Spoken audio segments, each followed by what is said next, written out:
अस्सलाम वालेकुम नाज़रीन, आप देख रहे हैं प्रोग्राम इनसाइट। मैं हूं आपका होस्ट सैयद मुज़म्मिल। नाज़रीन, आज कंटेम्प्ट कोर्ट में इमरान खान साहब जो हैं वो आज अदालत में पेश हुए थे और इस मौके पर इस्लामाबाद हाई कोर्ट की जानिब से जो बड़ी पेशरफ सामने आई है उससे आपको आगाह करते चलें कि आज इस्लामाबाद हाई कोर्ट ने इमरान खान की जो माफ़ी है उसको तसल्ली बख्श करार दिया है। और पिछली समाअत के बाद भी इमरान खान साहब ने यही कहा था कि मुझे कुछ बोलने का मौका मिला होता तो मैं वही बात कर देता जिसकी ज़रूरत वहाँ पर पेश आ रही थी, और आज मौका मिला उनको और रोस्टम पे वो आए और उन्होंने ये कहा कि इरादी तौर पर मैंने जो खातून जज हैं उनको धमकी नहीं दी थी, और साथ साथ ये भी कहा कि मैं अपने तकरीर में लीगल एक्शन लेने का जिक्र कर रहा था। तो इमरान खान साहब ने क्लैरिफिकेशन ये दी कि जो एक्शन लेने की बात उनकी जानिब से की गई थी वो दरअसल लीगल एक्शन की बात हो रही थी, जिस पर तनकीद की गई बाद में। और साथ साथ उन्होंने ये भी कहा कि मैं खातून जज के पास जाकर भी अपोलोजाइज़ करने को तैयार हूँ और आइंदा ऐसे रवैये से मैं इज्तनाब करूँगा, जिस पर अदालत की जानिब से उनकी माफ़ी जो है उसको एक्सेप्ट किया गया था। और इमरान खान के ख़िलाफ़ आज चार्ज फ्रेम ना करने का फ़ैसला कोर्ट की जानिब से किया गया, तो एक रिलीफ़ पीटीआई के चेयरमैन इमरान खान साहब को इस केस में मिला है, जो कि इससे पहले बात की जा रही थी कि उनके लिए एक मुश्किल की सूरत हाल भी हो सकती है, क्योंकि कंटेम्प्ट केसेस में हमने देखा है पहले भी ऐसी मिसालें मिल चुकी हैं जिसमें नाअहलियाँ भी सामने आ जाती हैं। इन तमाम सूरत हाल पर बात करने के लिए हमारे साथ पीपल्स पार्टी के सीनियर रहनुमा नैयर बुखारी साहब मौजूद हैं। ग्रेजुअली मुझे इस केस की जो संजीदगी है उसका एहसास हुआ है कि ये कितना सीरियस केस था। तो इससे पहले अगर फवाद चौधरी साहब की बात कर लें, पीटीआई के दीगर रहनुमाओं की बात करें, तो वो डिफेंस में जा रहे थे और वो डिफेंड कर रहे थे इमरान खान साहब के स्टांस को। लेकिन आज हमने देखा कि इमरान खान साहब जो हैं वो अपने तमाम बयानात से दस्तबरदार हुए और माफ़ी मांगी। नैयर बुखारी साहब, आपको आवाज़ आ रही है मेरी? जी जी, आवाज़ आ बुखारी रही से है। पूछना ये चाहेंगे कि जिस तरह से पीटीआई ने ये जारहाना सियासत का आगाज़ कर रखा है आपके ख़िलाफ़, तो अब नज़रिया उनका यही है कि अर्ली इलेक्शन हमें ना मिले तो हम अक्टूबर में सड़कों पे होंगे। तो किस तरह से गवर्नमेंट डील करेगी इस पॉलिटिकल टर्मोइल को, जब एक जानिब सैलाब की सूरत हाल भी है और इकॉनमी भी सफ़र कर रही है?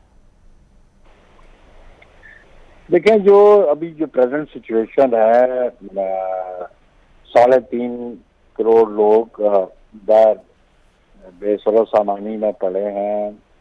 1/3 जो पाकिस्तान के एरिया वह सैलाब के नीचे है, और आइंदा आने वाली जो फूड शॉर्टेज का एहतमाल है उसको सामने रखते हुए ये जो कॉल दे रहे हैं, ये मुल्क से कोई मोहब्बत और अकीदत नहीं या वफादारी नहीं, ये तो मुल्क में इंतशार फैलाने के बराबर है, मुतरदिफ है। इसलिए हम समझते हैं कि ये बौखलाहट का शिकार है जब से इक़्तिदार इनसे गया है, और आए दिन इनकी जो सियासत है वो इंतशार की जानिब जो है वहाँ पे भी पेशकदमी कर रही है, और जो मुहब्बे वतन और लोगों का दर्द दिल में रखने वाले सियासतदान है वो इस किस्म का अमल करने को तैयार नहीं है। इलेक्शन अपने वक्त पे होंगे, और लेकिन इनका कुछ पता नहीं, ये एक दिन एक बयान देते हैं, दूसरे दिन का दूसरा बयान आ जाता है। पहले इन्होंने कहा कि हम हफ्ते से तहरीक शुरू कर रहे हैं, आज वो अपने कन्वेंशन में फरमा रहे हैं कि मैं हफ्ते को बताऊंगा मैं कब कॉल दूंगा। तो ये इस किस्म की सियासत है जो इमेच्योर पॉलिटिशियंस जो ऐसे करते हैं। मेच्योर पॉलिटिशियंस इस तरह नहीं करते। बुखारी साहब, ये भी साथ साथ कन्वेंशन में उन्होंने फरमाया कि अमरीकी ग़ुलामी के मुर्तकिब हुए हैं आसिफ अली जरदारी और शहबाज शरीफ साहब, तो उनका जो एक एंटी अमेरिकन सेंटिमेंट को यूटिलाइज करने की जो स्ट्रेटजी है वो चलती जा रही है आपके अगेंस्ट। देखें जी, कोई भी मुल्क आइसोलेशन में नहीं रह सकता, और बायलैटरल रिलेशंस दुनिया के तमाम ममालिक के साथ होते हैं। इवन हमारी बहुत सारे इश्यूज और पर्टिकुलर कश्मीर इशू हमारा इंडिया के साथ है, लेकिन डिप्लोमेटिक रिलेशंस हैं।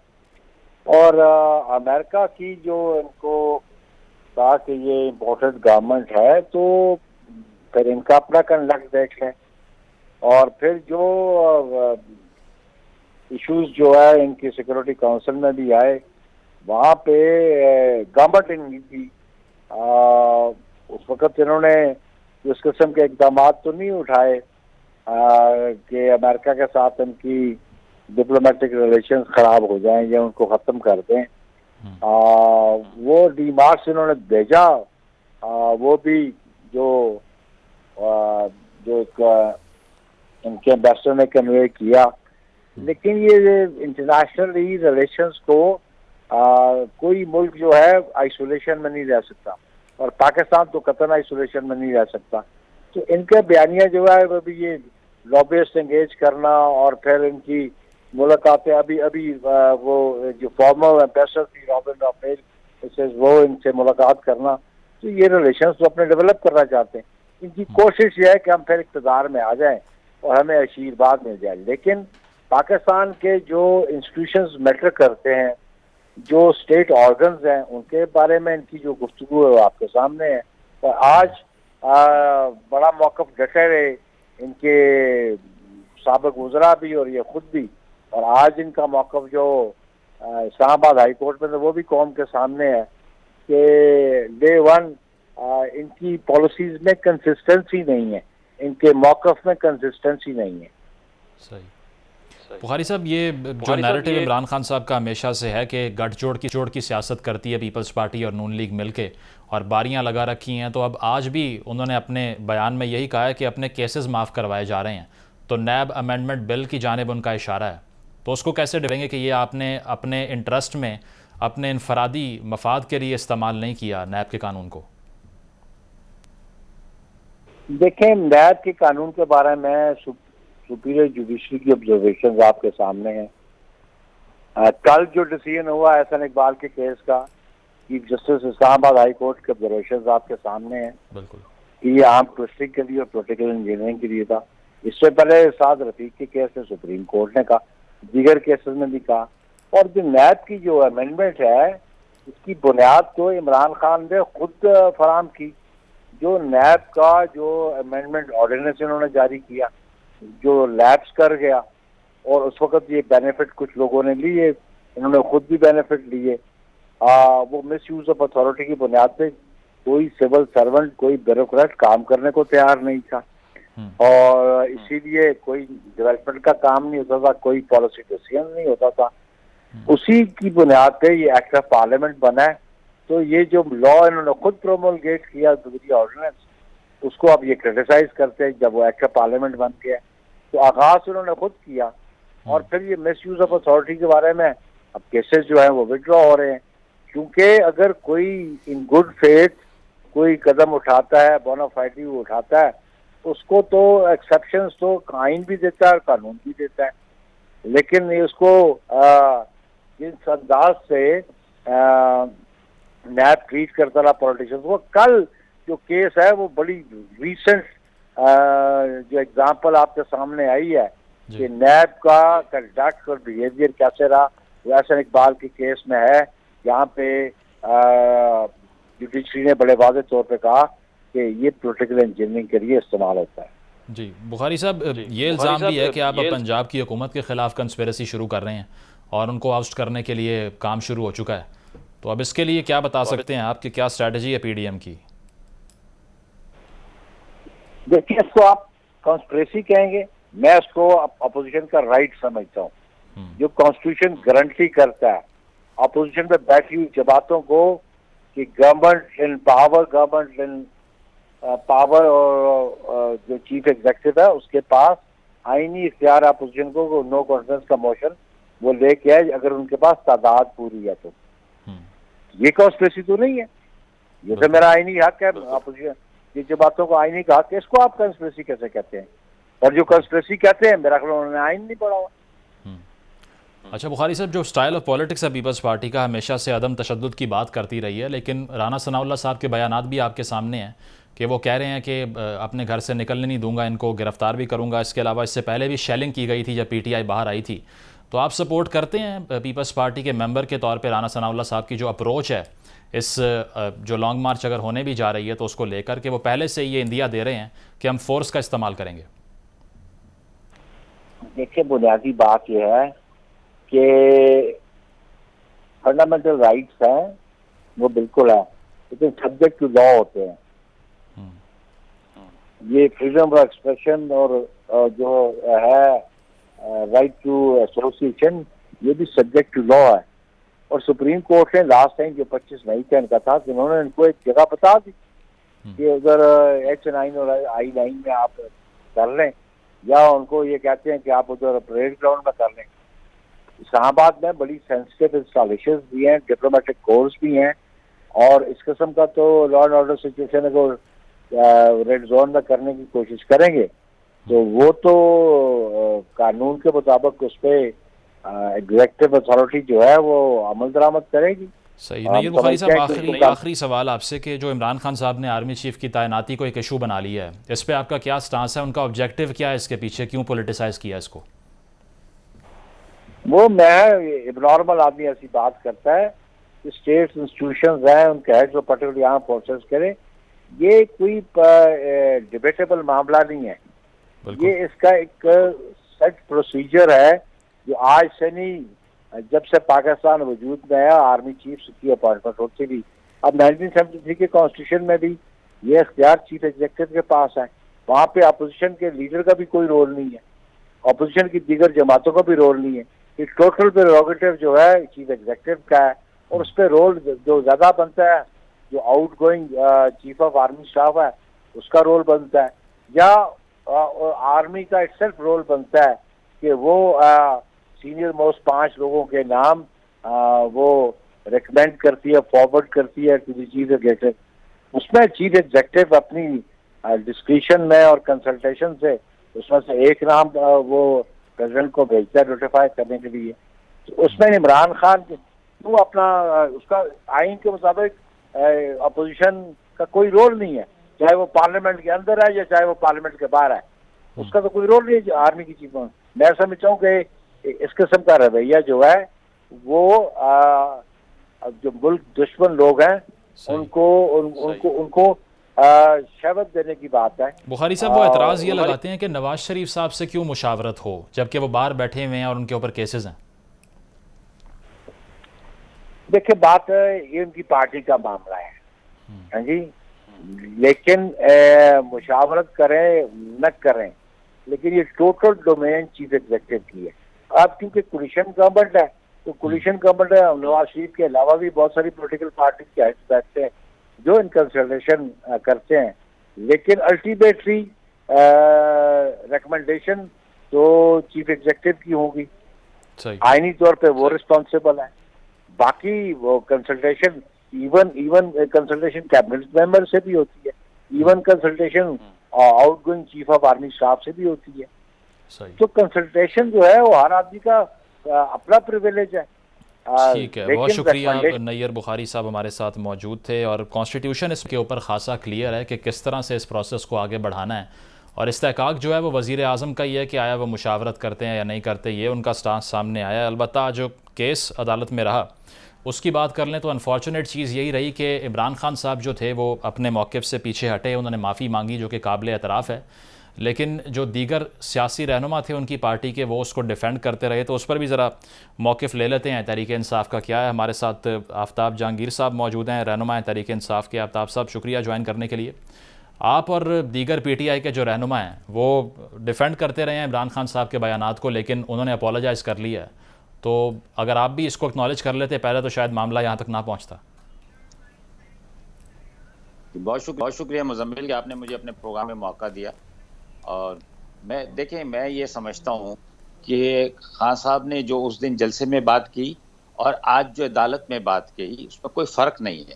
उस वक्त भी उन्होंने जलसे में ये कहा था कि जी हम एक्शन लेंगे। एक्शन कानूनी होता है, एक्शन ये नहीं होता कि जी हम जाकर इनके घर में जाएंगे और गोली मार देंगे या इनको हम एक्शन लेंगे। और वो उस बात को आज भी उन्होंने कहा कि मेरा मकसद कहने का ये था, लेकिन उसको जब लोगों ने उसको ट्विस्ट करना शुरू कर दिया और फिर उस जिस तरह अपोजिशन ने और बहुत सारे हमारे दोस्त सहाफ़ी हजरात जो कि कभी इस ग्रुप में होते हैं, कभी उस ग्रुप में, कभी इस साइड पर होते हैं, कभी उस साइड पर, उन्होंने जिस तरह इसको मीडिया के ऊपर और जिस तरह अपनी रायज़नी शुरू कर दी और फिर जिस तरह अदालत ने उसको लिया केस को, तो उसमें भी डिवाइड है। देखिए मुजम्मिल, इसमें भी डिवाइड है। कुछ वकला कहते हैं कि इसकी कोई ज़रूरत नहीं है, कुछ वकला कहते हैं कि इसकी ज़रूरत है। तो इसलिए जब उनकी ज़ाहिर बात है उनकी अपनी एक टीम थी, वकला की टीम थी, उनके जो लीगल एक्सपर्ट्स थे उनके साथ जब मशवरा हुआ, और ये बात खान साहब जो है पिछली हेयरिंग के वक्त भी कह रहे थे कि जी मुझे रोस्टम दिया जाए, मैं कुछ कहना चाहता हूँ। उस वक्त नहीं दिया गया, आज दिया गया, तो उन्होंने अपनी बात को क्लियर किया और ये होता भी ऐसा ही है। इसमें कोई इतनी बड़ी बात नहीं। और मैं ये समझता हूँ कि ये बड़े आदमी की, बड़े लीडर की ये अच्छी खासियत है, खुसूसियत होती है। और उसका अच्छापन है कि वो मजीद चीज़ों को बिगाड़ने के बजाय वो उसको बेहतरी की तरफ ले जाए। उन्होंने कहा अगर इससे ये लिया जा रहा है कि जी हम शायद कोई बहुत बड़ा ऐसा कोई जुल्म करने लगेंगे या कुछ एक्शन लेने लगेंगे या कुछ और कहने चाह रहे हैं, तो उस पर तो अगर इससे उनकी किसी मैडम की दिल आज़ारी हुई है तो मैं उससे माफ़ी मांग लेता हूँ। ये तो अक्सर हम लोग करते हैं, मैं भी करता हूँ, आप भी करते होंगे, भाई मेरा मकसद ये नहीं था, लेकिन अगर आपने इसको इस तरह समझा है और आप इसको इसकी वजह से आप मेरी इस बात से आपको तकलीफ पहुंच रही है तो मैं माजरत कर लेता हूँ। सही। आफ्ताब तो साहब, ये ज़रा एक अच्छी बात है सियासी और मामलात क्योंकि की बात कर अदालत लेते हैं। को भी ये तो पता कंक्लूड हो गया केस किसी हद तक। तो जी सियासत की अगर बात करें तो अब कहा यह जा रहा है कि तनकीद आप पर यह हो रही है कि सैलाबी सूरत हाल है और एक कैटास्ट्रफी से मुल्क गुजर रहा है, और साथ साथ आप एक तो जलसे कर रहे थे पहले, अब आप लॉन्ग मार्च की तैयारी शुरू कर रहे हैं। तो क्या ये मुनासिब है इस वक्त में कि आप इलेक्शन भी अगर मांग रहे हैं तो इलेक्शन होंगे किस तरह, जब एक तिहाई पाकिस्तान पानी के नीचे है इस वक्त? बिल्कुल मुजम्मिल, मैं उन लोगों में से हूँ जो बिल्कुल अपनी बात ऑनेस्टली करता हूँ और कोशिश करता हूँ, जो मुझे जानते हैं मेरे टीवी के एंकर्स और दोस्त अहबाब और बल्कि पार्टी के लोग भी सब, कि मैं जो बात मेरे दिल में होती है मैं वही करता हूँ, मैं मुनाफिकत नहीं करता। क्योंकि मैं समझता हूँ मैं आपके साथ कर लूंगा लेकिन अल्लाह से तो नहीं छुपा सकता ना कि दिल में मेरा कुछ और है। मैं ये समझता हूँ कि इस वक्त जिस तरह के हालात पाकिस्तान के अंदर हैं, इस वक्त इलेक्शन तो पॉसिबल नहीं है, क्योंकि तकरीबन 2-2.5 आफ्ताब साहब, करोड़ वैसे लोग इस वक्त इमरान सफर खान कर साहब रहे अग्री हैं। नहीं करते इस बात से? और चलें देखें, वो आपने मेरी राय पूछी है, मैं आपको अपनी राय दे रहा हूँ, सही। समझे ना, और आपके जरिए मेरी राय जो है वहां तक भी पहुंच जाएगी। अच्छा, मैं ये समझता हूँ कि इस वक्त हाँ ये जरूर है कि खान साहब ये कह रहे हैं कि आप हमें एक डेड टाइम दे दें कि भाई इस टाइम पर हम इस वक्त इलेक्शन करवा देंगे, 2 महीने बाद, 3 महीने बाद। लेकिन क्योंकि अगर आप ये समझते हैं कि ये जिस तरह के हालात हैं और गवर्नमेंट ये कहती है कि नहीं जी ये तो हमें 3-4 साल लग जाएंगे इसको रिहेबिलिटेट करने के लिए, तो फिर ये तो वक्त पे, इलेक्शन तो वक्त पे ही होगा। तो जब मुश्किलात आती हैं उसके साथ साथ दूसरे मामलात भी चलते हैं। हमने पहले दिन से ये कहा है कि आप डेट अनाउंस कर दें, हम आपके साथ बैठेंगे और फेयर इलेक्शन की तरफ हम जाएंगे। जो अवाम का फैसला हो वो अवाम पीपल्स पार्टी के हक में दे, वो अवाम नून लीग के हक में दे, मौलाना फजलुर रहमान साहब के हक में दे दे, तो या पीटीआई के हक में दे दे, वो अवाम का फैसला है और वो सबको मानना चाहिए। नहीं, आफ्ताब साहब ये भी कहते हैं ना वो कि अगर इलेक्शन पे रजामंद नहीं होती पीडीएम तो फिर आप इस्तीफ़े दे दें खैबर पख्तूनख्वा और पंजाब से, उसमें क्या ममानियत है? क्योंकि आप असम्बलियों से जाना नहीं चाहते लेकिन इलेक्शन भी मांग रहे हैं आप। अच्छा देखें, हाँ अच्छा, हाँ मैं वो ये बताना चाह रहा हूँ कि अगर वो ये तो ये वो है कि एक तरफ वो कह रहे हैं कि जी सलावी सूरत हाल है जिसकी वजह से हम इलेक्शन नहीं करा सकते। हम अगर इस्तीफे दे देते हैं केपीके से और पंजाब से, तो क्या वो दोबारा इलेक्शन की तरफ जाएंगे? वो तो फिर एक केयर टेकर हुकूमत बिठाएंगे और कहेंगे कि जी हालात तो ऐसे है ही नहीं 2-3 साल तक कि हम इलेक्शन करवाएं, लिहाजा ये है कि बस ये चल रहा है। तो ये ऐसा नहीं होता जब ये इस किस्म के आफ्ताब साहब, मामला लेकिन आप ही इज्तिमाई इम्पोर्टेड तौर पर हुकूमत होते का हैं, नाम यहाँ लेते सिंध हैं के ना। अगर अंदर ये भी सब है। इम्पोर्टेड सेटअप चल रहा है तो आपने असम्बलियों में बैठ के क्या लेना है सर? अच्छा देखें, बात यह है कि जहां पर हम बोल रहे हैं इम्पोर्टेड हुकूमत, वहां पर तो हम अपनी जगह पे बैठे हुए, हम असम्बलियों में नहीं बैठे, हम अपना मौक़िफ़ बयान करते हैं और हम लोगों के पास जाते हैं, आवाम के पास जाते हैं। आवाम, आप भी आपने देखा है कि बाद में हुआ, उसके बाद आपने देखा वकला के साथ रोजाना की बुनियाद पर आप देख रहे हैं कराची के अंदर हम अब तो सिर्फ कॉल करते हैं। पहले तो ये होता था कि हमें इंतजाम करना पड़ता था कि भाई इकट्ठा करना है, लेके जाना है कि भाई इस जगह पर हम स्क्रीन लगाएंगे जहाँ पर खान साहब की तकरीर सुनाई जाएगी, इस जगह पर हम एहतजाज करेंगे, लोग खुद ब खुद आ जाते हैं। तो लेकिन क्या है कि मैं ये समझता हूँ कि देखें, अगर इलेक्शन क्योंकि वाहिद हल है, ये आपको भी मुजम्मिल पता है, सारी दुनिया को पता है कि इलेक्शन ही इसका हल है, तो फिर इलेक्शन की डेट एक अनाउंस कर दी जाए, 2-3 महीने भी ले सकते हैं क्योंकि भाई जो हालात बेहतर होने तक, और उसमें जो है बैठ के उसको फेयर इलेक्शन की तरफ जाना चाहिए। नहीं और सर, आप वही तो एक फिर वाहिद 2-3 हल है महीने कह रहे हैं। जिसके वो बाद जो सारा है जो नैरेटिव है वो नवंबर की तैनाती के ऊपर बना लिया इमरान खान साहब ने। वो ये कहते हैं कि इन चोरों का इख्तियार नहीं है कि ये अच्छा, कोई किसी को चूज़ कर सकें। तो ये कॉन्स्टिट्यूशन अच्छा से देखें, इतनी हाँ लाइलमी क्यों बिल्कुल, है सर? अच्छा नहीं कोई लाइलमी नहीं है। देखें, कॉन्स्टिट्यूशन जरूर मुकद्दम है, इसमें कोई दो राय नहीं है, लेकिन कॉन्स्टिट्यूशन जो है उसके अंदर अमेंडमेंट भी हो सकती है ये कोई आसमान से उतरा हुआ सहीफा सर नहीं है अमेंडमेंट क्या जहां आपने पे करनी कुरान है कि नहीं है जो ऑपोजिशन कि लीडर जिसपे कोई चूज करेगा? अमेंडमेंट ही नहीं हो सकती। ये नहीं, अमेंडमेंट आप करेंगे सर सर? सुन तले, नहीं ये ऐसा ऐसा नहीं, हम ये अमेंडमेंट करना चाहते हैं कि कभी आपने देखा कि जस्टिस जो है वो वजीर आजम चूज करता है या अपोजिशन लीडर चूज करता है? Chief justice of supreme court वो एक सिस्टम है, एक उसके तरीके से चलता है। जो सीनियर होता है वो खुद ब खुद बन जाता है, भले बाज दफा तो 2 महीने के लिए बनता है चीफ जस्टिस, बाज दफा 3 महीने के लिए बनता है, और बाज दफा ऐसा भी होता है कि जी जो आने वाला सक्सेसर है वो कई साल तक रहता है। तो इसलिए अगर एक ऐसा कोई निज़ाम बन जाए कि जिसके अंदर जो इदारे हैं उसके अंदर भी ये सीनियरिटी की बात आ जाए, ताकि किसी को वो ना हो। अक्सर आपने देखा आफ्ताब साहब, अमेंडमेंट पार्लियामेंट में होती है ना, वो आप मैदान खाली छोड़ गए, आप इस्तीफे दे गए वहां से, अब अमेंडमेंट कैसे मांग रहे हैं? इसलिए मैं देखें नहीं अब ये अच्छा नहीं, मैं यही तो मैं आपसे जो बात कर रहा हूँ कि ये जरूर पार्लियामेंट में होती है, लेकिन इसके ऊपर आज तक कभी बात नहीं हुई। अब आप मुझे बताएं कि क्योंकि जब आप पसंद नापसंद पर जाते हैं तो फिर यकीनन, क्योंकि मैं ये समझता हूँ कि ये आदमी बेहतर है, मुजम्मिल समझता है ये आदमी बेहतर है, लेकिन जिसके पास अख्तियार होता है तो वो यकीनन अपनी पसंद का आदमी तो लाएगा ना, वो आफ्ताब की या मुजम्मिल की पसंद का आदमी तो नहीं लेकर आएगा। तो इससे यहाँ पर आके सूरत हाल जो होती है वो थोड़ी सी कंफ्यूज हो जाती है। इसलिए बेहतर ये है कि, हालांकि हो सकता है ये बात करने के बाद मुझे कोई कॉल भी आ जाए तो आप बचा लीजिएगा मुझे, नहीं सर, आप मुझे भी बचा लीजिएगा कि चीज़ों को बेहतरी की तरफ। नहीं, मैं आफ्ताब साहब, मैं आपसे ये आखिरी सवाल ये पूछना चाह रहा हूँ कि अगर राना सनाउल्लाह साहब की जो डिमीनर है वो तो सुना होगा आपने, तो वो ये कह रहे हैं कि अगर ये सड़कों पे आते हैं तो सबक भी सिखाएंगे इनको, खान साहब को गिरफ्तार भी करेंगे, तो स्ट्रेटजी फिर क्या होगी? अच्छा मुजम्मिल भाई, मैं आपको मुजम्मिल भाई, मैं आपको एक बात बताऊं। देखिए, इतना आदमी को वो खुदा नहीं बनना चाहिए, इतना अपने आप को कि जी मैं ड्रोन के जरिए शेलिंग करूंगा, मैं इसके जरिए करूंगा। आप खुदा को माने। देखिए, ये पाकिस्तान है, ये 25 करोड़ 22 से 25 करोड़ की आबादी का मुल्क है। अगर सही तरीके से इसका मर्दमशुमारी हो जाए तो इसमें सारे कोई सनाउल्लाह के वो नहीं है चाहने वाले, ये जो लाखों लोग निकले हुए हैं। देखें, ये शरीफ लोग हैं, ये वो पुरअमन लोग हैं जो बेचारे आंसू गैस, लाठी चार्ज, डंडे, ये इस माहौल के लोग नहीं है। अगर इनको आप इनकी आवाज को दबाएंगे किसी हद तक तो दब जाएगी, लेकिन जब ये आवाज पावरफुल हो बिल्कुल, जो एहतजाज का के कॉन्स्टिट्यूशन से प्रोटेक्टेड है। बहुत शुक्रिया आफ्ताब जहांगीर साहब हमारे साथ मौजूद थे। एक ब्रेक नाज़रीन यहाँ शामिल करते हैं प्रोग्राम के बाद। जो मुआशी सूरत हाल है मुल्क की, जो डॉलर के रेट की बात है, पेट्रोल प्राइसेस हैं और बिजली की महंगाई है, इस पर बात करेंगे। Stay with us. Welcome back नाजरीन। एक जानिब सैलाब की तबाहकारियाँ जारी हैं और 3 करोड़ से ज़ायद अफराद इससे मुतासर हैं। दूसरी जानिब जो मुआशी तंग दस्ती है और मुआशी मुश्किलात हैं, उसका भी अंदाज़ा लगाया जाए तो आवाम के लिए कोई अच्छी खबर सामने नहीं आती। और पेट्रोल की प्राइस हो या फिर डॉलर की कीमत हो, वो बढ़ते ही जा रहे हैं। और इस सूरत हाल में जो हुकूमत है उसका दावा यही है कि हमने डिफ़ॉल्ट से बचा लिया, लेकिन आम आदमी के जो मसाइल हैं उसमें कमी सामने नहीं आ रही। इसी पर बात करेंगे। वज़ीर मुमलिकत बराए ख़जाना आयशा गौस पाशा साहिबा हमारे साथ मौजूद हैं। आयशा साहिबा, बहुत शुक्रिया आपके वक्त का। सवाल ये है कि इंटरनेशनली अगर पेट्रोल की प्राइस कम भी होती है तो पाकिस्तान में उसका इफ़ेक्ट क्यों नहीं आता? यहाँ पर हुकूमत पेट्रोल सस्ता नहीं करती, तो आपकी हुकूमत के पास क्या रीज़न है इस पॉलिसी के लिए?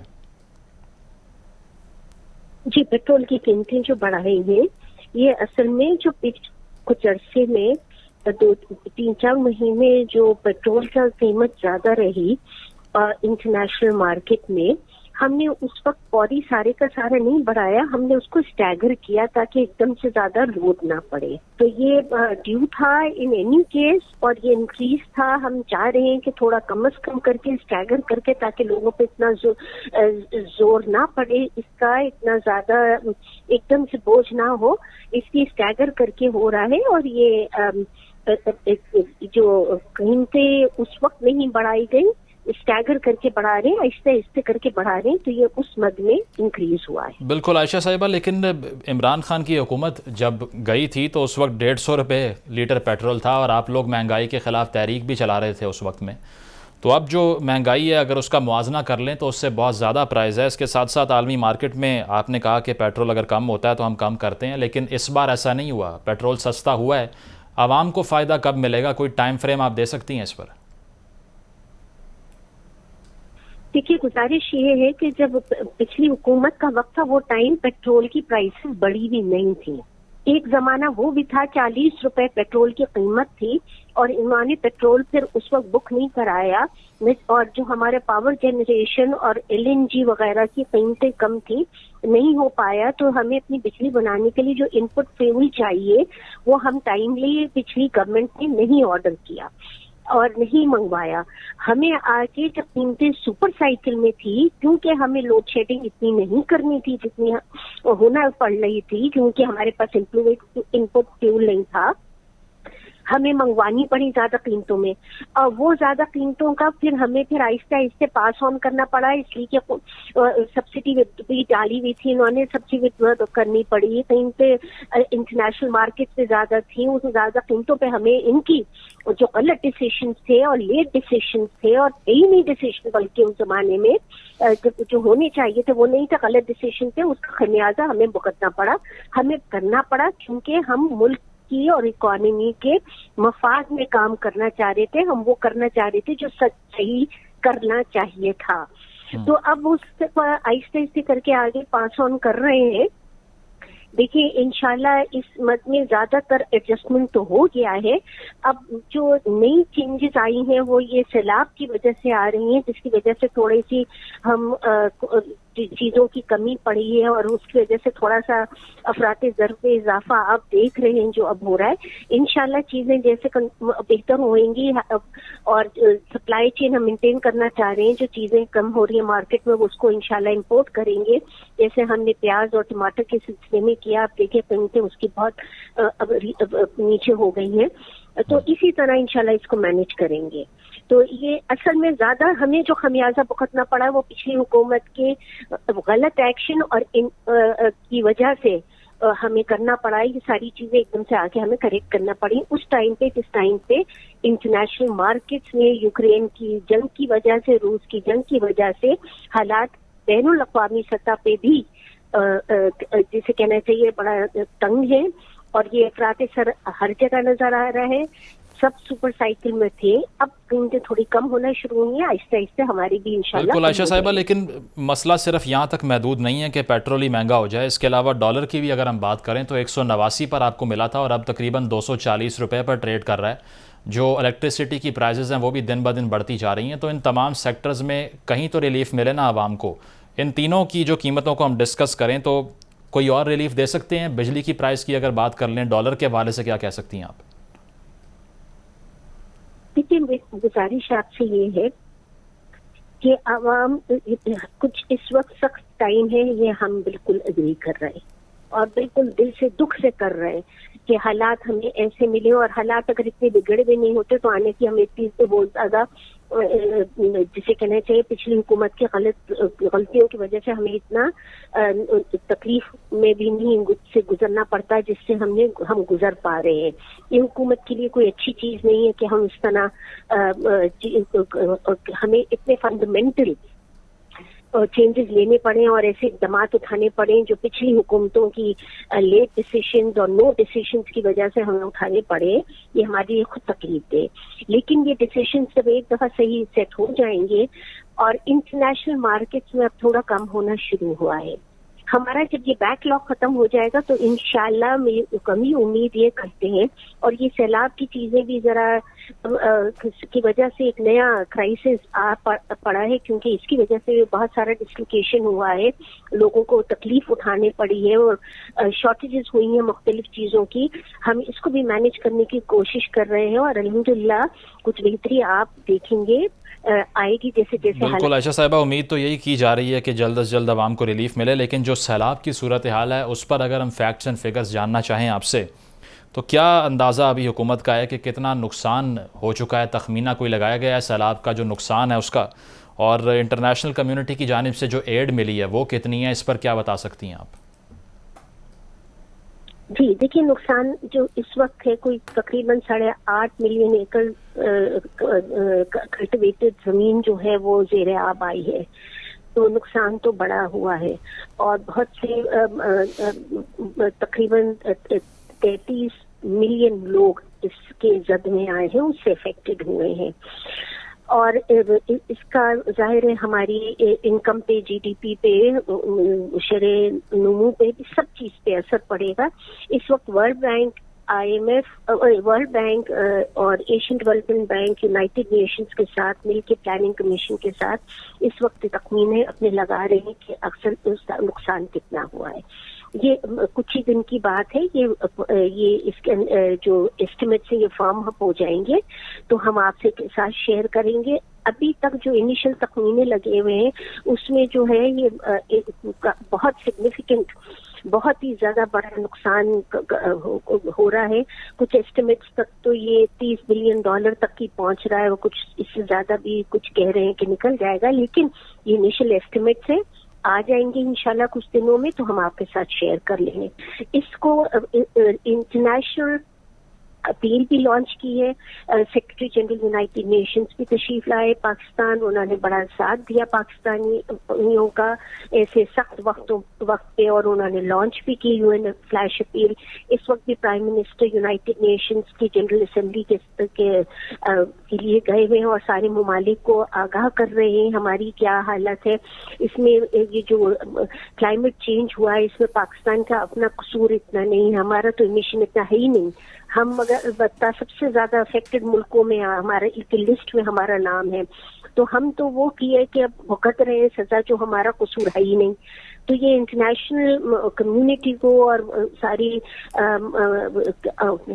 यूनाइटेड नेशंस के फोरम पे और बाकी फोरम्स में प्राइम मिनिस्टर साहब बता रहे हैं, और इंशाल्लाह हमें कभी उम्मीद है कि इंटरनेशनल कम्युनिटी एहसास करेगी पाकिस्तान के साथ जो ज्यादती हुई है, पाकिस्तानियों को जो तकलीफ रहनी पड़ी है जिसके लिए हम खुद कसूरवार नहीं है, तो हमें इस पे कुछ इसकी जो एडेप्टेशन के मेजर्स हैं और इसको जो इसके लिए जो एडजस्टमेंट रिक्वायर्ड है वो उसमें हमें फाइनेंशियल हेल्प मिलेगी। अभी तक इनिशियल रिलीफ और रेस्क्यू के स्टेज के लिए इमदाद मिली है। बहुत से गल्फ ममालिक ने, बहुत से बरादर ममालिक ने, बहुत से दोस्त ममालिक ने हमारा साथ दिया है, उसके लिए हम शुक्रगुजार हैं। और मगर अभी और भी रिहेबिलिटेशन और रिकंस्ट्रक्शन का स्टेज आना है, उसमें भी इंशाल्लाह उनकी हमें तवक्को है। एक दफा एस्टिमेट फॉर्म अप हो जाएंगे तो ममालिक जो है फॉर्म करना शुरू कर देंगे रिकंस्ट्रक्शन और रिहेबिलिटेशन के लिए जो उनके जो वो हेल्प कर सकते हैं हमें। Asian Development bank, world bank ने भी रिपर्पस किया और अल्हम्दुलिल्लाह इस वक्त हमें रेवेन्यूज और इसकी कंस्ट्रक्शन को फंड करने के लिए, रिहेबिलिटेशन को फंड करने के लिए हमारे पास जिसे कहने बिल्कुल इंटरनेशनल कम्युनिटी को भी आगे आना पड़ेगा ताकि रिलीफ की एफर्ट्स को स्पीड अप किया जाए। शुक्रिया आयशा गौस पाशा साहिबा हमारे साथ मौजूद थी, प्रोग्राम आपने मुलाहिजा किया। फीडबैक ज़रूर दीजिएगा। अल्लाह हाफ़िज़।